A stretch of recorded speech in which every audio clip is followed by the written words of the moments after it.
3 years, 3 global challenges, over 150 young participants from 14 countries, a network of more than 40 partners. This is VeneToStars.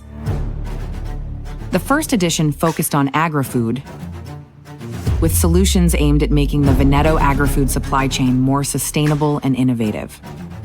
In 2024, participants worked to protect and enhance cultural heritage and UNESCO sites across Veneto.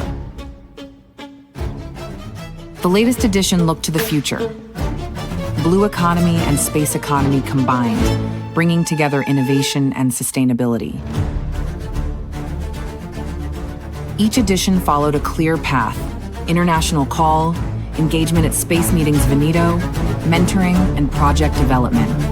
A network of more than 40 partners, institutions, universities, space agencies, and companies made this challenge possible.